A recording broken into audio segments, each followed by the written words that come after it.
Kalau orang sampai di makom ini dia akan senang sholat, senang sedekah, senang silaturahim. Nih, ciri-ciri orang sudah fana dari basyariah. Makin seseorang itu baca la ilaha illallah, hu Allah, hu Allah, dia akan semakin kemudian tenggelam pada yang disebut hayrah. Ya Allah, semakin aku baca namamu, semakin dalam ma'rifatmu. Kalau hadas zahir cukup mandi dan bersuci wudu, istinja kah. Tapi kalau hadas batin mesti beristighfar. Jadi wudunya batin istighfar. Tidak adilnya manusia, dia baguskan wajahnya karena dilihat sang kekasih, tapi dia tidak pernah membaguskan kalbunya, padahal Allah mau memandang ke dalam kalbunya.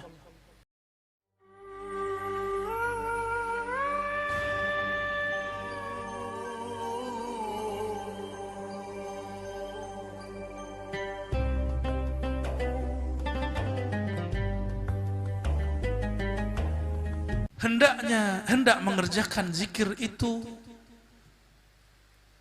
mandi dan bersuci. Nah, ini adab-adab berzikir. Apa adab berzikir? Mandi dulu. Maka dalam belajar talqin thariqah sebenarnya adabnya mandi dulu. Pian mandi nggak tadi pagi? Benar mandi lah. Mandi tadi pagi. Hei, belakang mandi nggak? Mandi apa? Mandi basah. Mandi wajib apa mandi basah? Ini yang mengajarkan siapa? Syekh Muhammad Arsyad Al-Banjari. Jadi kenapa zikir kurang nikmat? Mungkin belum mandi. Dan bersuci, tidak cukup mandi, mesti bersuci. Daripada litah adas ya, yang zahir serta mengambil air sembahyang. Dan yang batin. Nah, kalau hadas zahir cukup mandi dan bersuci wudu, istinja kah. Tapi kalau hadas batin mesti beristighfar. Jadi wudunya batin istighfar, mandi wajibnya batin bertaubat. Ya, saya dihimbau oleh salah satu orang, bertobatlah Ar-Razi, pintu tobat masih terbuka. Ya, saya ketawa aja, ana astaghfirullah wa atubu ilaihi mi'at marrah. Saya insya Allah pagi sore istighfar dan bertobat 100 kali. Ya, jadi kalau disuruh tobat, iya saya tobat tiap hari. Gak usah ditanya tobat kita. Ya, bagian dari wirid asas kami itu bertobat kepada Allah dan istighfar 100 kali. Ya. Orang yang ngomong begini gak sadar memandang dirinya, disibuk dengan aib orang lain. Nah, istighfar itu kita sibuk dengan aib kita sendiri. Ya. Sibuk nih, ciri-ciri di dalam diri kita ada kotoran. Ciri kotoran, kalau gelas isinya air susu, keluarnya apa? Kalau di kolbu isinya kebencian, keluarnya apa? Permusuhan, iri dengki. Jadi kalau mau kenal orang, lihat status dia, lihat kata-kata dia. Ini yang jomblo-jomblo mau menikah nih ya, nanti kalau mau mengenal, lihat kata-katanya, lihat statusnya, cari kabar orang terdekatnya, karena itu adalah isi dari kolbu dia sendiri. Ya, lihat temannya siapa.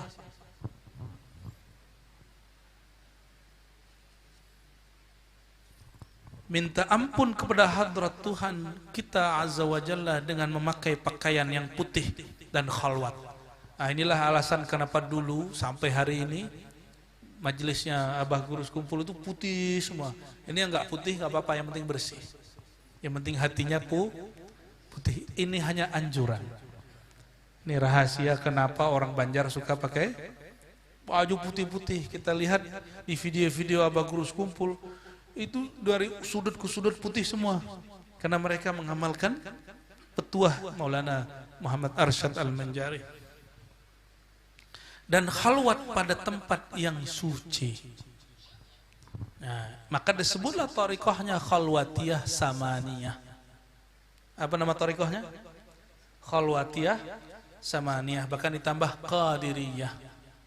Tapi guru beliau menyebutnya dengan thariqah al-Muhammadiyah. Syekh Muhammad Saman itu nyebut thariqahnya apa? al-Muhammadi. Maka di tawasulnya kita sebut ila al-kutub al-Muhammadi, Syekh Muhammad Samman As-Sammani atau Syekh Muhammad Samman Al-Madani, ya. Oke. Maka sembahyang 2 rakaat. Nah, ini idealnya ya. Biasanya dulu kalau kami talqin zaman-zaman dahulu suruh sholat dulu 2 rakaat. Ya. Setelah salam memohonkan taufik halaman 6 dan hidayah kepada hadratnya. Lalu duduk bersila dengan sopan. Nah, duduk bersila dengan sopan. Jadi duduknya nggak begini. Nah, itu lain lagi tuh. Ya, kelihatan nggak hormat. Ya. Kalau mau duduk lagi khutbah, begini duduknya. Namanya ihtiba. Ya. Tapi pun di Banjar itu nggak sopannya. Tapi sebenarnya di hadis boleh. Di kampung saya juga nggak boleh.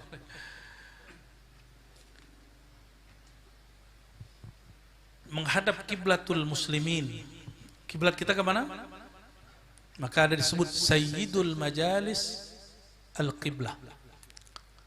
Jadi penghulunya majelis menghadap ke kiblat. Kecuali guru, karena asy-syaikh kiblatul muridin. Karena guru itu kiblatnya para murid.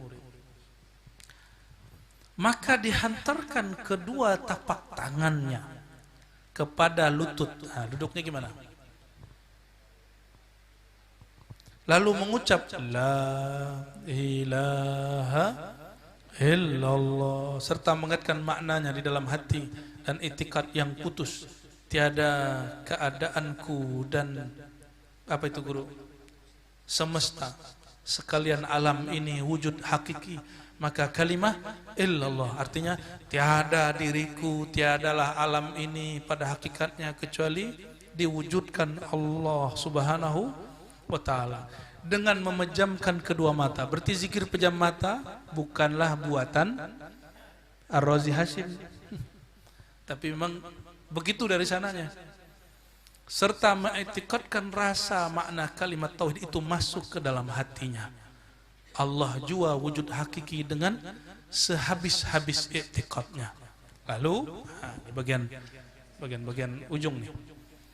Dan perasaan mengesahkan dia kadar 2-3 kali. Jadi dibaca la ilaha illallah berapa kali? La ilaha illallah. Dirasa-rasakan 2 ataupun 3 kali. Demikian tinggalkanlah kalimat nafi. Lalu kalimat nafinya dihilangkan. Isbatkan hanya Allah. La ilaha illallah. La sampai illa tidak dibaca. Lalu hanya dibaca Allah, Allah. Inilah perbedaan tarekat Qadiriyah, Samaniyah, Khalwatiyah dengan Naqsyabandi. Kalau Naqsyabandi mulainya dengan zikir Allah, Allah, baru la ilaha. Jadi beda duluan mana? Naqsyabandi dahulukan zikir khafi, sedangkan Samaniyah dahulukan zikir jahri. Ya. Berarti ujungnya sama? Sama semua. Jadi tarekat itu bersaudara. Dan berdiri dan berkata, ya, senantiasa di dalam jaga dan tidur dan di dalam duduk dan berdiri dan berkata-kata hingga nafas turun naik, itu pun di dalam mengucap kalimat tauhid jiwa. Berarti baca nama Allah itu bagian dari membaca la ilaha illallah. La ilaha illallah kalimahnya, intinya pada lafaz Allah. Namun di sini seingat saya tidak disebutkan yang satu lagi, tapi disebutkan kitab Jawami'ul Asrar tentang hu. Sirnya la ilaha illallah pada Allah, sirnya Allah pada hu. Itulah makna ayat Qul huwallahu ahad. Maka baca hu dia juga sama nilainya dengan baca Allah. Baca Allah juga sama rahasianya dengan baca la ilaha illallah, ya.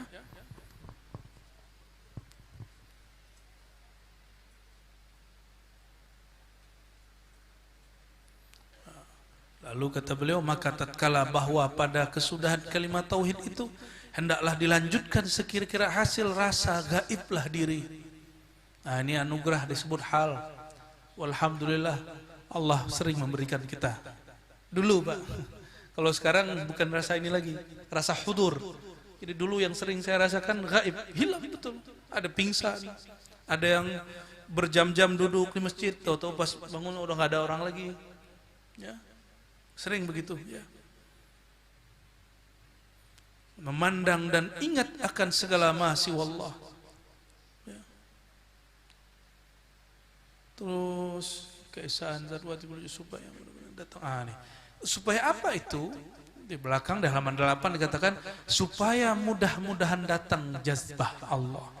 Nah, kalimat jazbah inilah pembukaan daripada kitab An-Nafahat Al-Ilahiyah yang dibaca Syekh Muhammad Arsyad langsung kepada gurunya Syekh Muhammad Saman Al-Madani.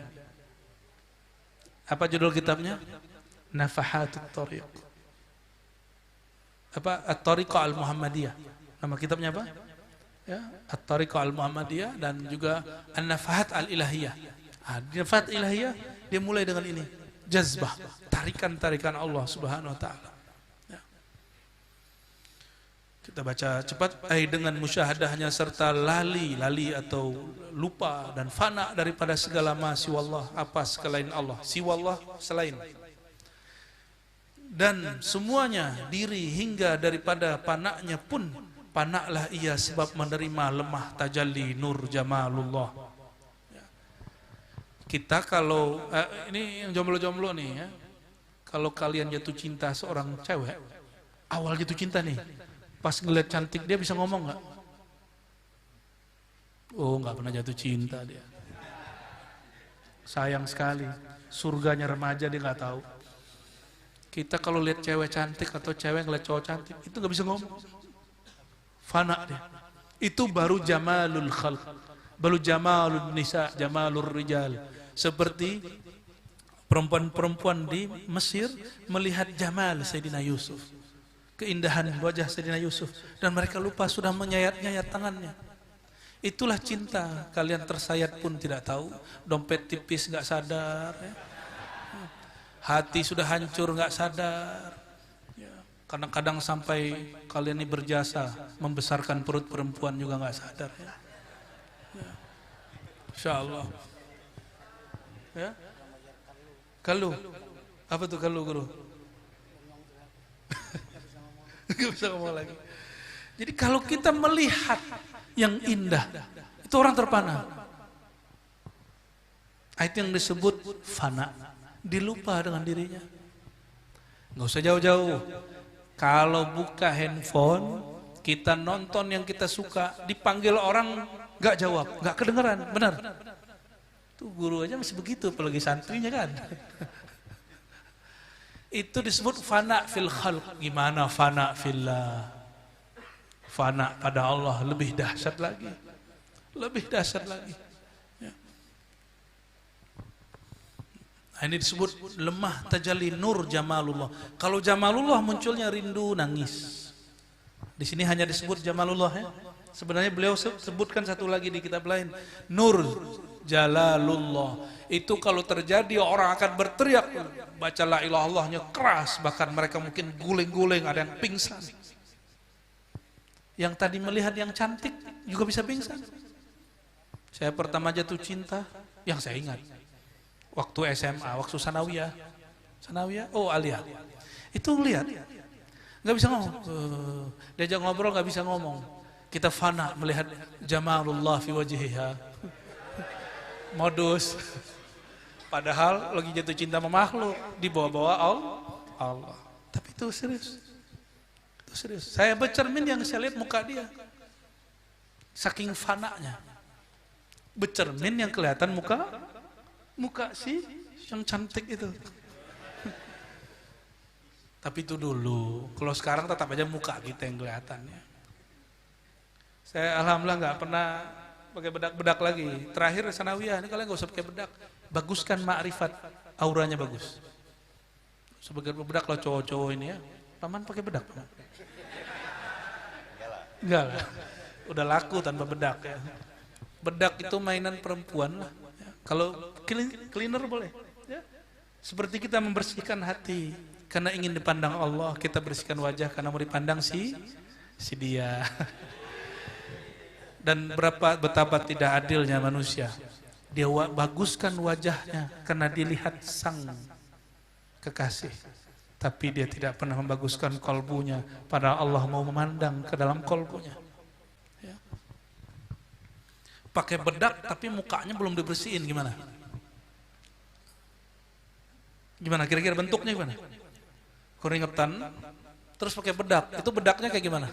Ngepul-ngepul. Itulah asbab kenapa ada orang belajar zikir gila.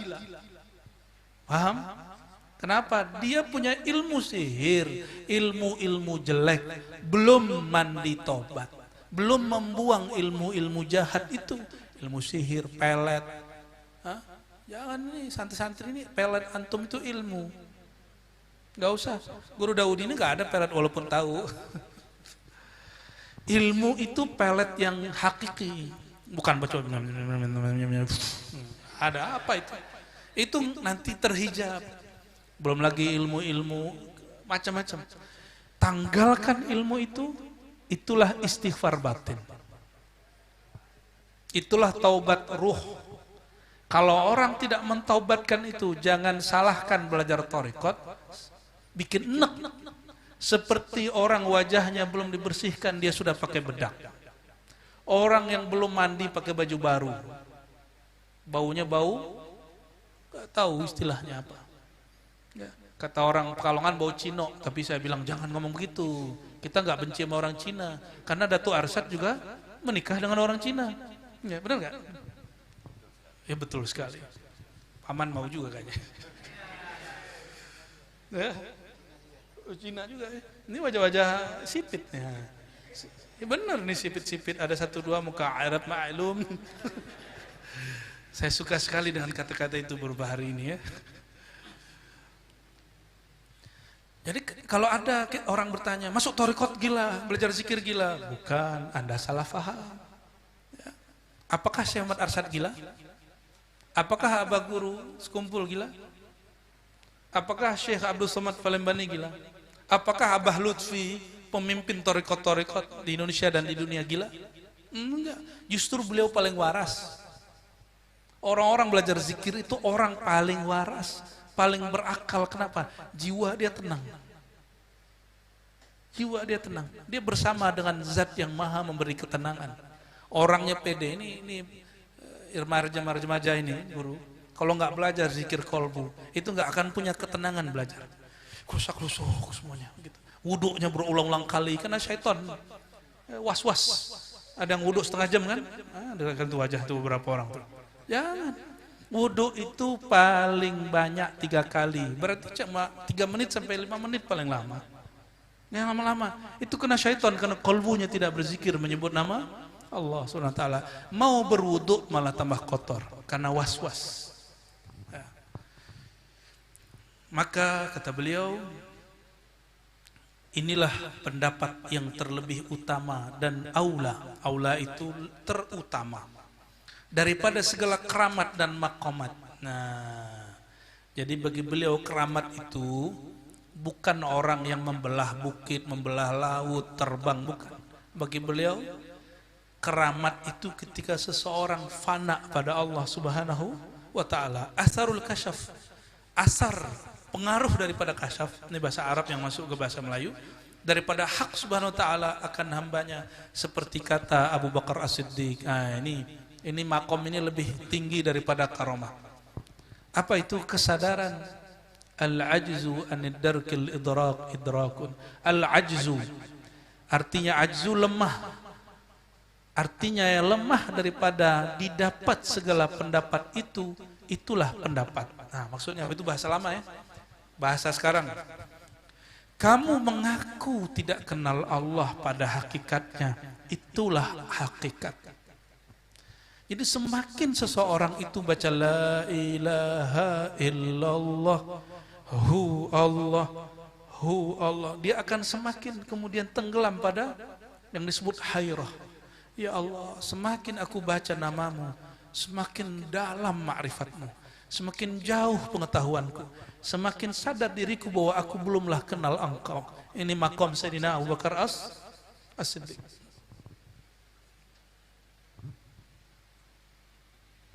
Lalu kata Sayyidina Ali di bawah, seperti kata Sayyidina Ali Ibn Abi Talib karamallahu wajhah, kullu ma takhtur fi khayalik, di riwayat lain fi balik, kullu, semua yang terlintas dalam khayalmu. Nah, hati-hati, khayal itu ada dua. Ini ditulis oleh beberapa imam seperti Imam Al-Jili yang menjadi bacaan favoritnya Syekh Arsyad. Kitab apa? Al-Insan Al-Kamil. Nanti jangan heran guru, nanti akan muncul orang yang ngaku ahlu sunnah wal jamaah aswaja lalu mengatakan kitab ini tidak mu'tabar karena nggak mengerti epistemologi ilmu, bahwa ini bukan bab ilmu akidah, ini bab ilmu zauq, ilmu rasa. Ilmu rasa tidak boleh dihukum dengan hukum akidah karena basic dia sudah akidah yang sahih, cuma ibaratnya berlainan. Itulah kejadian pada Tuh Abulung, ya. Nah, jadi khayal itu terbagi dua kata beliau-beliau itu. Khayal pertama, khayal hissi. Nih dicatat nih santri-santri. Khayal apa? Khayal yang muncul dari memori yang kita lihat dari alam nyata, alam empirik. Khayal inilah yang disebut khayal jinni, khayal syaitani, khayal jin dan syaitan. Kenapa? Karena di antara langit dan bumi disebut sama'ud dunya, tapi sama'ud dunya laisa bis-sama', bukanlah langit yang dimaksud dalam sab'a samawat. 7 langit itu bukan itu. Maka sama'ud dunya itu maksudnya fauqad dunya. Karena as-sama' ma yafuq ala syai'. Sesuatu yang di atas sesuatu disebut sama. Karena jin sudah diusir dari bumi, tapi juga tidak boleh tembus ke langit. Jin, iblis, ya, mereka kemudian mengatakan Rabbi anzirni ila yaumi yub'atsun, tidak boleh tinggal di bumi, lalu mereka tinggal di pohon-pohon, di gunung-gunung, di awan-awan, dan di alam antara tanah bumi dengan langit pertama. Alam itulah mereka buat nanti awan-awan, buat aras palsu, sorga palsu, Syekh Abdul Qadir Jilani palsu, Syekh Arsyad palsu. Karena mereka ketemu dengan orang-orang itu.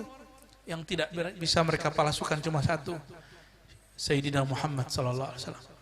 Maka jika ada di antara pian ini bertemu ruhaniyah Syekh Muhammad Arsyad, jika yang dia ajarkan bukan tentang Nabi Muhammad sallallahu alaihi wasallam, jika tidak ada terlihat nur Muhammad pada bayang-bayangnya, fahuwa syaitan, maka dia adalah syaitan. Syaitan bisa menyerupai orang. Benar ya? Syaitan bisa menyerupai, bahkan yang lebih bahaya, syaitan itu masuk ke dalam tubuh orang. Nih coba cek temannya setan atau manusia. Nih cek, ini beneran ilmu hakikat. Syaitan maunya apa? Ayyuqi abaidkumul adawa wal baghdha. Syaitan itu ciri-cirinya dua aja. Membuat kamu bertengkar, kata-kata dia buat kita bertengkar, dan baghdha, emosional, benci-bencian, iri dengki. Maka perhatikan orang sekitar kita. Jika dia sekalam-kalamnya, status-statusnya, ceramah-ceramahnya membuat kita benci kepada sesama muslim, melaknat orang-orang yang tidak pantas dilaknat, mengajak permusuhan kepada ahlullah, itu orang sudah kerasukan syaitan. Kalau kerasukan jin gampang diruqyah selesai, tapi kalau urusan syaitan sulit. Ini yang dikata Imam Syekh Abdul Qadir Jilani, syaitanul jin. Syaitannya jin tidak lebih dahsyat daripada syaitannya ins. Syaitan manusia langsung kita was-was. Langsung kita was-was. Ya, coba hati-hati, ya. Minal jinnati wan nas. Nah, khayal pertama apa? Khayal hissi. Inilah khayalnya jin dan syaitan. Khayalnya jin dan syaitan. Maka hati-hati yang mimpi Paman Birin, belum tentu Paman Birin itu. Yang mimpi Guru Daudi, belum tentu Guru Daudi. Yang mimpi ulun, belum tentu ulun itu, belum tentu. Siapa tahu syaitan yatasawwar, syaitan menyerupakan diri. Ciri-cirinya apa? Dia mengajarkan Nur Muhammad, syahadat la ilaha illallah Muhammad Rasulullah, atau cuma disuruh baik-baik tapi nanti ada was-was. Ciri-cirinya apa? Ada was-was. Ya. Banyak guru, ada ibu-ibu datang terus bilang, "Buya, saya mimpi dikawinin Buya dalam mimpi." Saya tanya, "Ibu muda ini, cantik. Ibu sudah punya suami?" "Sudah." "Ah, itu syaitan." Tapi kalau dia gadis, guru yang lanjutkan. Jadi kalau ada kita melihat dalam mimpi menikah dengan seseorang, itu bukan berarti harus menikah. Karena an-nikah al-wat'u. Al-wat'u dalam ilmu ma'rifat ini al-fana fil mahbub. Ketika kita fana dalam karam, fana lenyap dalam mencintai kekasih. Dan syukur-syukur kekasihnya adalah ahlullah, kekasih Allah subhanahu wa ta'ala. Jadi ini yang mimpi-mimpi sama guru Daudi kawin, nah itu jawabannya. Wa tasawwar fi balik. Nah, khayal yang kedua disebut khayal hakiki. Khayal apa? Khayal hakiki ini dibagi. Ada khayal malakuti, khayal malaikat. Dibawa ke alam malakut. Ciri-cirinya kalau turun dari alam itu bawa zikir. Ya. Kalau masuk lagi ada namanya khayal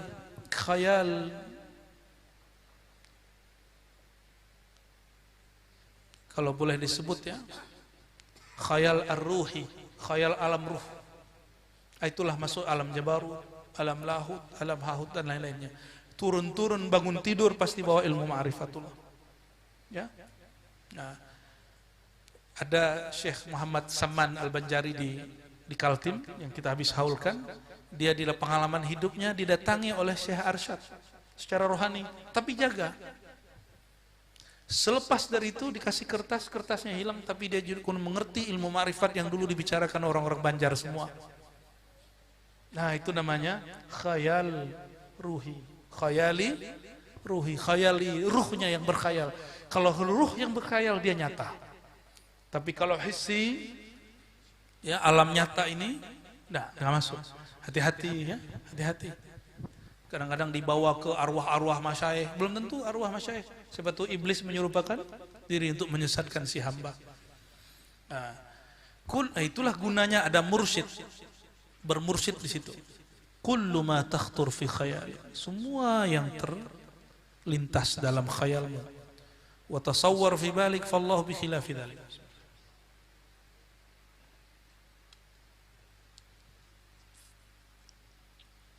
Apapun yang terbayang tentang Allah. Coba sekarang pejam mata. Ikutin, pejam mata. Saya sebut Allah. Baca Allah. Terbayang sesuatu? Coba bayangkan Allah maha hebat, maha tinggi, maha sempurna, maha indah. Wah, buka mata. Apapun yang pian bayangkan barusan, itu bukanlah Allah. Berarti rasa bertuhan bukanlah Tuhan. Makom salik bertuhan, halnya salik seorang yang sedang suluk menuju Allah, bukanlah Allah.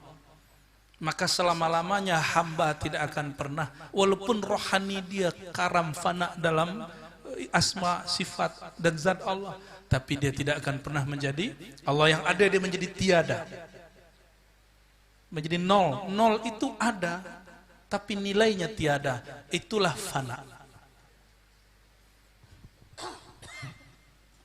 Syahdan bahwa adalah, ini bagian terakhir ya, adalah hal yang di kimian itu dibagi pertama fana hamba daripada segala sifat basyariah. Nah, itu yang disebut fana dari alam hissi. Sebab karam musyahadahnya, karam ini sudah nggak dipakai dalam bahasa Indonesia, tapi masih masuk kamus. Karam itu fana. Coba kalau kita sebut kapal karam, nah itu dia. Ya, tenggelam. Bahasa orang Banjar kah? Karam. Ya, sama dengan bahasa. Makanya kami dulu, guru saya dulu membuat syair. Karamlah diri di dalam Nur Muhammad sallallahu alaihi wasallam. kalamlah Nur Muhammad dalam nama Allah Ta'ala, kalamlah asma Allah dalam sifat Allah Ta'ala, af'al Allah Ta'ala, karamlah semua dalam zatullah Ta'ala. Nah itu karam. Karam berarti jadi tiada, bukan dia menjadi Tuhan. Nah ini yang menjadi basic akidah Ahlussunnah wal Jamaah ya. Kedua, belum. Sebab karam musyahadahnya kepada segala sifat Ta'ala, maka yaitu kurbun nawafil namanya. Nah, kalau orang sampai di makom ini dia akan senang sholat, senang sedekah, senang silaturahim. Nih, ciri-ciri orang sudah fana dari basyariah. Basyariah itu kemanusiaan. Semua senang duit nggak? Terus bagi-bagi, itu udah fana namanya. Itu mulai ya. Ini guru-guru ini, mohon maaf, pasti digajinya nggak banyak, tapi mau mengajar murid, benar nggak? Kenapa? Karena fana dalam ilmu Allah Subhanahu. Jadi guru-guru itu sebenarnya jika dia tulus, tidak mengeluh sama sekali, terus ngomong, saya ini sudah lama ngajar, digaji sedikit. Kalau dia ngomong begitu, batal fananya, batal dia punya kefanaan. Ya. Jadi sifat basyariah itu pemalas, suka tidur. Guru-guru kita ini menghabiskan waktunya, coba lihat. Dari guru Daudi masih belum beruban, sampai sekarang beruban. Mengajar gak berhenti. Semua guru-guru sama kan? Dulu ganteng-ganteng, sekarang udah kayak genteng. Allah maaf guru ya. Sesekali candain guru depan santrinya. Maka wiridnya guru lain dengan wiridnya murid. Wiridnya guru apa? Ngajar. Wiridnya murid belajar. Wiridnya salik mutajarrid, murid yang fokus sedang berkhalwat, dia banyak-banyak latihan zikir. Qurbun nawafil namanya. Nah, ini yang hilang sekarang. Saya lihat guru-guru sudah berwirid mengajar, santri sudah wirid belajar, tapi yang ini berkhalwat ini yang tidak ada. Mau nggak dihidupkan lagi? Ya, nanti kita buat ada khalwat samaniyah namanya. Cukup semalam, 2 malam, 3 malam. Afdolnya 40 hari, tapi kan zaman sudah berubah. Kalau 40 hari tutup madrasah kita. Ya, makanya guru-guru nggak perlu suluk 40 hari. Dia cukup khalwat 3 hari atau 2 hari atau sehari. Bahkan dia sesaat saja setiap hari. Pagi, sore, sebelum tidur, pagi, sore, itu sudah cukup. Ya, disebut kurbun nawafil. Nah, maka PR kita nih guru, kita hidupkan majlis khalwat, tempat berkhalwat. Afdolnya tempat khalwat yang terpisah dari rumah, terpisah dari tempat kerja. Kali paman nanti mau buat tempat khalwat nanti dikiram ya. Insya Allah ya. Alam roh berapa paman? Oh itu mau dijadiin khalwat. Itu ketemunya nanti gendruwo. Kedua fana hamba, abdun hamba daripada segala masya Allah dan kuliah semuanya dirinya. Sebab karamnya di dalam musyahadah wujud Allah hingga daripada hal fananya pun fana lahu. Maka yaitu kurbul faraid. Maksudnya gini, fana kepada Allah bahkan lebih fana daripada fana itu sendiri. Paham maksudnya? Orang belum, saya lagi fana nih. Kalimat fana yang kamu sebut itu, dia pun karam dan fana dari itu. Ditinggalkan itu. Orang mengatakan saya musyahadah, dia pun fana dari istilah musyahadah itu. Karena semakin dekat kepada Allah, semakin lam yakun lahu kufuwan ahad, laisa kamitslihi syai', tidak ada yang sebanding. Semakin misterius, tapi disitulah misteriusnya Allah, Allah yang maha batin. Semakin orang itu menyadari dia tidak ahli marifat, semakin dia disebut arifina billah. Di saat dia nol, maka Allah undang, wahai hambaku. Inilah Sayyidina Musa. Ketika Sayyidina Musa nol, apa kata Allah? Wahai Musa, innani anallah. Allah memperkenalkan dirinya. Inilah makomnya. Syekh Arsyad pernah mengalami itu. Makanya boleh beliau disebut di depan arif billah.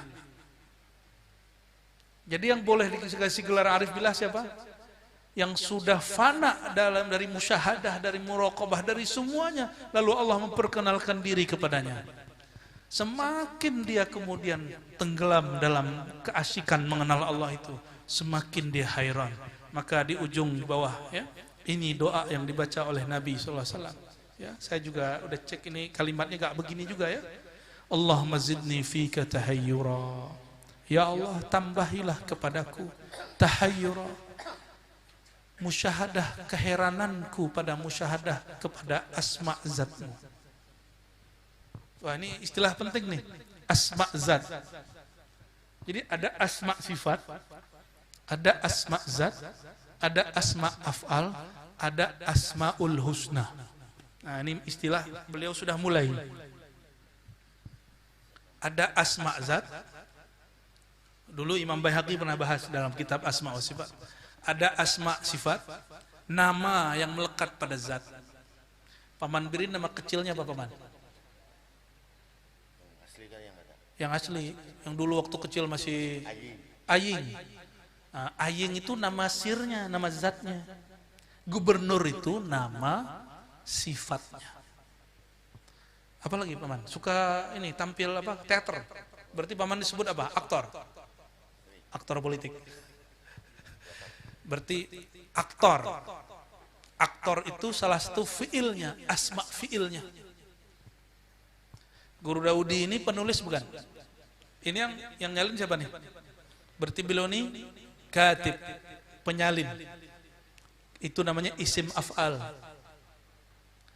Tapi Guru Daudi bernama Daudi. Nama kecil guru apa guru? Udin. Bukan. Daudi aja. Nah, itu nama kecil, nama zatnya.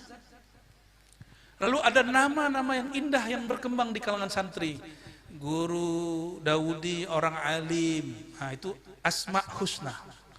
Kita sebut Allah.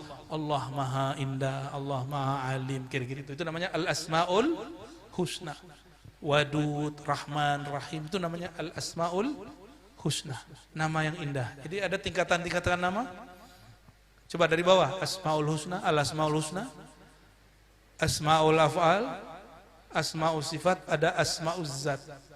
Tapi beliau nggak sebut nama zat Allah. Ya. Menurut ahli kalam, nama zat Allah itu ada beberapa, tapi bukan itu yang dimaksud ahli zauq, ahli ma'rifat.